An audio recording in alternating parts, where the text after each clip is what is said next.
दोस्तों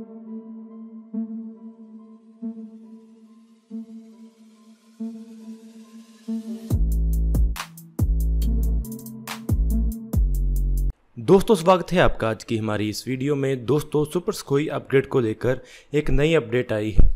alpha defence के द्वारा एक ऐसी अपडेट दी गई है कि सुखोई 30 MK फाइटर एयरक्राफ्ट को एक next generation electronic warfare suit मिलने वाला है, जो कि एक गेम चेंजर साबित होगा। इसके बारे में अभी ज़्यादा डिटेल्स अवेलेबल नहीं है, लेकिन ऐसा पता चला है कि इस इलेक्ट्रॉनिक वॉरफेयर सूट को इंटीग्रेट करने के लिए फीसिबिलिटी स्टडी शुरू कर दी गई है। एक इलेक्ट्रॉनिक वॉरफेयर सूट एक फाइटर एयरक्राफ्ट के लिए बहुत ज़रूरी होता है। इससे पहले J-16D, जो कि चाइना का सुखोई 27 फाइटर एयरक्राफ्ट का एक अपग्रेड वेरिएंट है, उसके बारे में हमने आपको बताया था कि इसे चाइना ने एक इलेक्ट्रॉनिक वॉरफेयर वेरिएंट में कन्वर्ट किया है, और ऐसे ही हमारे सुखोई 30 MK फाइटर एयरक्राफ्ट को भी हम कन्वर्ट कर सकते हैं और डेडिकेटेड इलेक्ट्रॉनिक वॉरफेयर रोल में इस्तेमाल कर सकते हैं। ऐसा ही काम शायद अभी सुखोई 30 MK एयरक्राफ्ट के साथ किया जा रहा है। इसके इलेक्ट्रॉनिक वॉरफेयर सूट की अपग्रेड में हम इसके रडार वार्निंग रिसीवर, इसके इलेक्ट्रॉनिक वॉरफेयर सूट की अपग्रेड को देख सकते हैं। इसके लिए नई अपडेट को लेकर हमें कुछ दिन इंतज़ार करना होगा। यहाँ पर आपको बता दें कि इसके इलेक्ट्रॉनिक वॉरफेयर सूट की अपग्रेड के लिए जो बहुत सारे सिस्टम्स हैं वो इंडिया के पास पहले ही तैयार हैं। हम उत्तम AES रडार को डेवलप कर रहे हैं, जो कि इलेक्ट्रॉनिक वॉरफेयर ऑपरेशंस में मदद करेगा। इसके साथ ही हमने अलग अलग तरह के इलेक्ट्रॉनिक वॉरफेयर पॉड्स को डेवलप किया है, जो कि इस एयरक्राफ्ट के साथ इंटीग्रेट किए जा सकते हैं। और इसके साथ ही हमने तेजस के लिए एक इलेक्ट्रॉनिक वॉरफेयर सूट को भी डेवलप किया है, जिसके एक अपग्रेड वेरिएंट को भी इस एयरक्राफ्ट में लगाया जा सकता है, लेकिन अभी तक इसके लिए जो डिटेल्स हैं वो रिलीज़ नहीं की गई हैं। तो चलिए अभी जानने की कोशिश करते हैं कि अगर इस एयरक्राफ्ट के इलेक्ट्रॉनिक वॉरफेयर सिस्टम को अपग्रेड किया जाता है तो ये कैसा होगा, और इसे कैसे हम J-16D जैसे एक इलेक्ट्रॉनिक वॉरफेयर वेरिएंट में भी कन्वर्ट कर सकते हैं। तो चलिए शुरू करते हैं। दोस्तों स्वागत है आपका आज की हमारी इस वीडियो में। दोस्तों जैसा कि आप जानते हैं कि हमारे पास रशियन फाइटर जेट्स की बड़ी फ्लीट अवेलेबल है। हमारे पास सुखोई 30 MK एयरक्राफ्ट और MiG-29 UPG जैसे एयरक्राफ्ट अवेलेबल हैं, और अभी इनको अपग्रेड करने के लिए की बातें हो रही थीं, और इसके साथ ही हमने नए 21 MiG-29 UPG एयरक्राफ्ट और नए 12 सुखोई 30 MK एयरक्राफ्ट भी रशिया से खरीदने का प्लान किया है। उनको लेकर अभी नई खबर आई है कि इस प्रपोजल को फॉर्मली आगे बढ़ाया जा रहा है, और अभी इन नए फाइटर एयरक्राफ्ट को खरीदने का काम आगे बढ़ रहा है। इसके साथ ही ऐसी खबर आई है कि जो हमारे पास पहले से मौजूद MiG-29 UPG एयरक्राफ्ट की फ्लीट है उसको भी अपग्रेड किया जाएगा।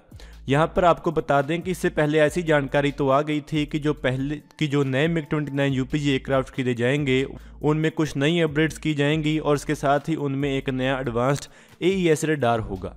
हमारे पास जो पहले MiG-29 UPG एयरक्राफ्ट हैं उनमें जो रडार है वो AES रडार नहीं है, क्योंकि उस वक्त जब ये अपग्रेड की गई थी तब हमारे पास ऐसा कोई भी AES रडार अवेलेबल नहीं था।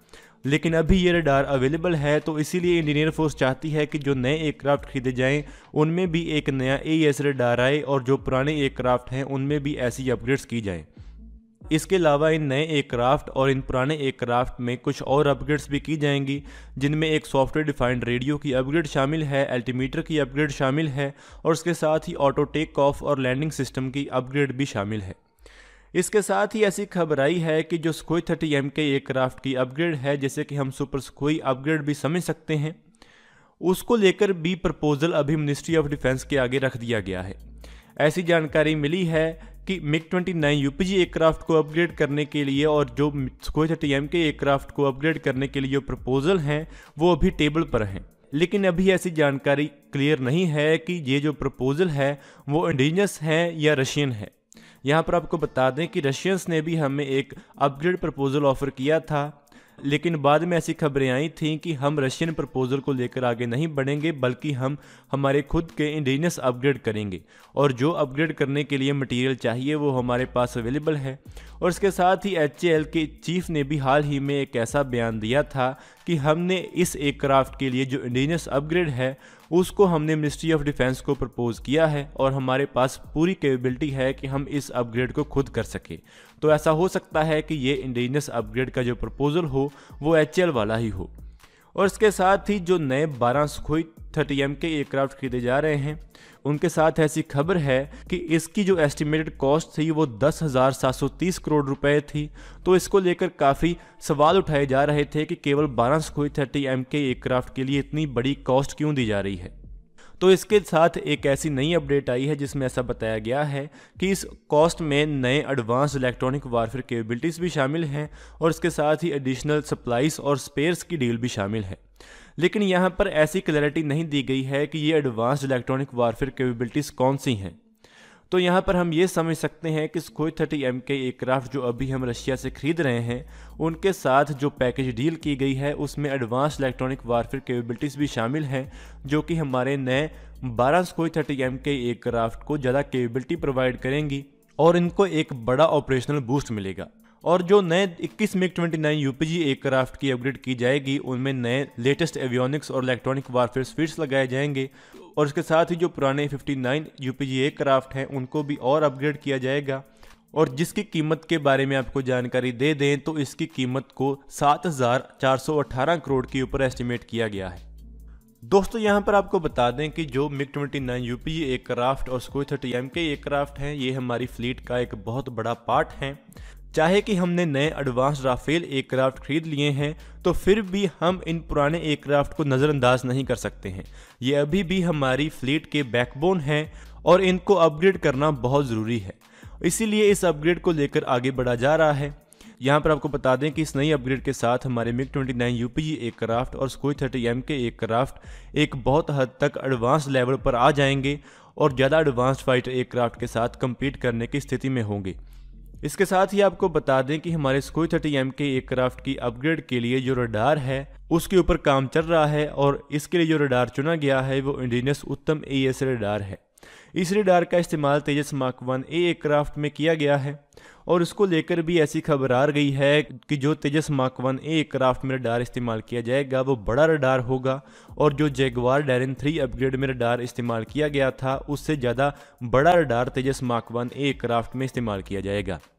HAL के चेयरमैन आर माधवन ने कन्फर्म किया है कि जो अभी तेजस मार्क 1A एयरक्राफ्ट में रडार इस्तेमाल किया जा रहा है वो एल्टा का ELM 2052 AES fire control radar है और यही रडार जैगवार डैरिन 3 में इस्तेमाल किया गया था। लेकिन अभी ऐसी जानकारी मिली है कि जो जैगवार डैरिन 3 की नोज कोन साइज़ था वो छोटा था और यही कारण था कि उसके रडार का एंटीना साइज़ कम करना पड़ा था।